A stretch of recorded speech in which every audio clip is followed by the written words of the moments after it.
آج کے اس تجزیے میں آپ سب کو خوش آمدید۔ آج ہم امام غزالی کی عظیم کتاب احیاء علوم الدین کے ایک بہت ہی گہرے اور دلچسپ مکالمے پہ بات کریں گے۔ کبھی آپ نے سوچا ہے کہ علم حاصل کرنے کا اصل مقصد آخر ہے کیا؟ کیا یہ صرف کتابیں رٹنے اور معلومات جمع کرنے کا نام ہے، یا پھر زندگی کو اندر سے مکمل طور پر بدل دینے کا؟ چلیے آج کے اس سفر کا آغاز کرتے ہیں اور اسی سوال کا جواب تلاش کرتے ہیں۔ سوچئے ذرا، کسی انسان کو علم حاصل کرتے ہوئے کتنا وقت لگ سکتا ہے؟ یہاں ایک بہت ہی محنتی اور لگن والے طالب علم حضرت حاتم کی کہانی ہے۔ انہوں نے اپنے عظیم استاد شیخ شفیق بلخی کی شاگردی میں پورے 32 سال گزارے۔ 32 سال! یہ کوئی معمولی عرصہ نہیں ہے، یہ تو کسی بھی انسان کی ایک پوری عمر ہوتی ہے۔ لیکن اصل حیرت تو تب ہوتی ہے جب اتنے لمبے عرصے کے بعد استاد پوچھتے ہیں کہ بھائی تم نے ان 32 سالوں میں آخر کیا سیکھا؟ حاتم کا جواب کسی کو بھی چونکا دینے کے لیے کافی تھا۔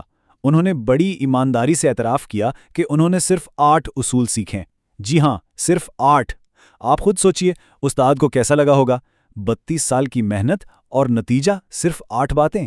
لیکن آگے چل کر ہمیں پتہ چلے گا کہ آخر ان 8 اصولوں میں ایسی کیا خاص بات تھی۔ تو چلیے سیدھا پہلے حصے کی طرف بڑھتے ہیں۔ یہاں ہم پہلے 4 اصول دیکھیں گے جو ہمارے نفس اور اس مادی دنیا کی حقیقت کے حوالے سے ہیں۔ پہلا اصول واقعی آنکھیں کھول دینے والا ہے۔ حاتم نے اس بات پر غور کیا کہ ہم انسان عام طور پر انفانی چیزوں سے بے پناہ محبت کرتے ہیں جو قبر کے باہر ہی ہمارا ساتھ چھوڑ دیتی ہیں۔ تو انہوں نے ایک بہت ہی کمال کا فیصلہ کیا۔ انہوں نے اپنے نیک اعمال کو اپنا محبوب بنا لیا، کیونکہ یہی وہ واحد ساتھی ہیں جو اس دنیا کے بعد بھی ہمیشہ ہمارے ساتھ رہیں گے۔ ایک چھوٹی سی بات، لیکن کتنی گہرائی ہے اس میں۔ اب دوسرے اصول کی طرف آتے ہیں۔ یہ قرآن کی اس زبردست آیت پر مبنی ہے کہ جو کچھ تمہارے پاس ہے وہ ختم ہو جائے گا اور جو اللہ کے پاس ہے وہ باقی رہے گا۔ ہم انسانوں کی فطرت ہے نا کہ ہم قیمتی چیزوں کو چھپا کر جمع کر کے رکھتے ہیں، لیکن اس ایک آیت نے حاتم کا سوچنے کا زاویہ ہی مکمل طور پر بدل دیا۔ اور اس کا نتیجہ کیا نکلا؟ حاتم نے اپنی دولت کو تجوریوں میں بند کرنے کے بجائے اسے ہمیشہ کے لیے محفوظ کرنے کا طریقہ ڈھونڈ لیا۔ کیسے؟ انہوں نے اس سب کو ایک اعلیٰ مقصد کے لیے خدا کی راہ میں خرچ کر دیا۔ یعنی چیزوں کو بچانے کا بہترین طریقہ انہیں جمع کرنا نہیں بلکہ صحیح جگہ پر دے دینا ہے۔ تیسرا اصول ہمارے اپنے اندر کی جنگ کے بارے میں ہے۔ ہم اکثر اپنی انگنت خواہشات کے پیچھے بھاگتے رہتے ہیں، لیکن حاتم نے یہ محسوس کیا کہ اصل کامیابی ان خواہشات کی غلامی میں نہیں بلکہ اپنے نفس یعنی اپنی انا اور ضد کو قابو میں رکھنے میں ہے۔ اصل سکون اور جنت کا راستہ وہیں سے ہو کر گزرتا ہے۔ خیر، چوتھے اصول کو سمجھنے کے لیے پہلے ہمیں تقویٰ کو سمجھنا ہوگا۔ تقویٰ کا مطلب ہے نیکی، پرہیزگاری اور خدا ترسی۔ ہمارا معاشرہ تو دولت، شہرت اور خاندان کے پیچھے پاگل رہتا ہے نا؟ لیکن سچائی یہ ہے کہ عزت کا واحد اور ہمیشہ باقی رہنے والا سرچشمہ صرف اور صرف تقویٰ ہے۔ تو اس سب میں سب سے اہم پوائنٹ یہ ہے کہ معاشرے میں جو ہمارا سٹیٹس یا رعب ہوتا ہے وہ دراصل ایک دھوکہ ہے۔ وہ آج ہے، کل نہیں۔ جبکہ جو عزت آپ کو آپ کے نیک کردار اور پرہیزگاری کی وجہ سے ملتی ہے وہی واقعی سچی اور پائیدار ہوتی ہے۔ اچھا، اب ہم آتے ہیں دوسرے حصے کی طرف جہاں باقی کے 4 اصول سمجھائے گئے ہیں۔ ان کا تعلق معاشرے کے ساتھ ہمارے برتاؤ اور ایک اعلیٰ طاقت پر مکمل بھروسے یعنی توکل سے ہے۔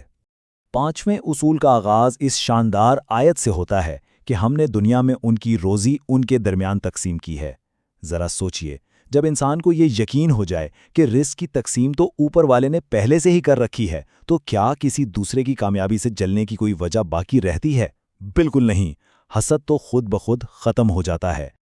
آپ خود دیکھیں، ایک طرف وہ ذہنی تناؤ ہے جو ہم دوسروں سے جلنے اور دل میں کینہ رکھنے سے پیدا کرتے ہیں، اور دوسری طرف وہ گہرا سکون اور اطمینان ہے جو اس خدائی تقسیم کو مان لینے میں ہے۔ کتنا بڑا فرق ہے یہ۔ اب چھٹا اصول دیکھتے ہیں۔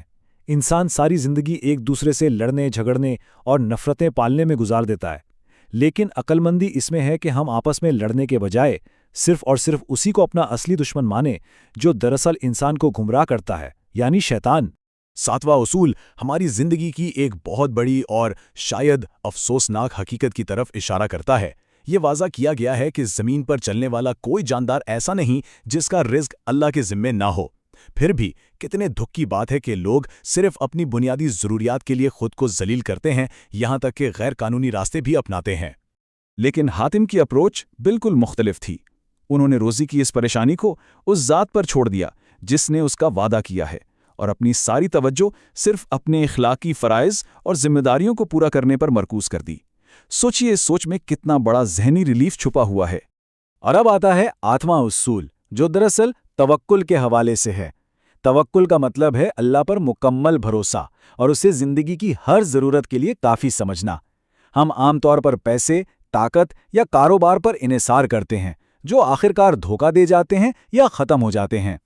تو اہم بات یہ نکل کر سامنے آتی ہے کہ جب ہم دنیا کی ان کچی بیساکھیوں کا سہارا چھوڑ کر صرف اور صرف ایک بالا طاقت پر اپنا اٹوٹ بھروسہ رکھتے ہیں تو زندگی کا پورا منظرنامہ ہی بدل جاتا ہے، خوف ختم ہو جاتا ہے اور راستے خود بخود کھلنے لگتے ہیں۔ چلیے جلدی سے ان 8 اصولوں کا ایک ریکیپ کر لیتے ہیں۔ نیک اعمال سے محبت کرنا، دولت کو بانٹ کر محفوظ کرنا، اپنی خواہشات پر قابو پانا، تقویٰ سے عزت تلاش کرنا، حسد کو دلوں سے نکالنا، صرف اصلی دشمن کی پہچان کرنا، روزی کے لیے خدا پر مکمل اعتماد کرنا اور زندگی کے ہر معاملے میں توکل کرنا۔ ان سب کو یہاں ایک ساتھ دیکھیں تو واقعی ان کی عظیم طاقت کا احساس ہوتا ہے۔ اور آپ جانتے ہیں کہ جب حاتم نے یہ 8 اصول بتائے تو ان کے استاد شیخ شفیق بلخی کا کیا رد عمل تھا؟ ان کی مایوسی بے پناہ خوشی میں بدل گئی۔ ان کا حتمی فیصلہ یہ تھا کہ اصلی علم محض معلومات کا حجم یا ڈھیر نہیں ہے، بلکہ سچا علم وہ ہے جس کا اطلاق ہو، جو زندگی بدل دے۔ ان 8 اصولوں پر عمل کرنا بالکل ایسا ہے جیسے تمام آسمانی کتابوں کا نچوڑ حاصل کر لینا۔ اور اب پروگرام کے آخر میں یہ تجزیہ ہمیں ایک نہایت ہی چبھنے والے سوال کے ساتھ چھوڑ جاتا ہے۔ ہمیں سوچنا چاہیے کہ ہم جو کچھ سیکھ رہے ہیں، جو علم ہم حاصل کر رہے ہیں، کیا وہ واقعی ہماری عملی زندگی کو بدل رہا ہے، یا یہ صرف دماغ میں معلومات اکٹھا کرنے کا ایک مجموعہ ہے؟ اس پر ضرور غور کیجیے گا، کیونکہ سچ میں معنی وہی رکھتا ہے جو عمل میں ڈھل جائے۔ امید ہے آج کا یہ تجزیہ آپ کے لیے فائدہ مند ثابت ہوا ہوگا۔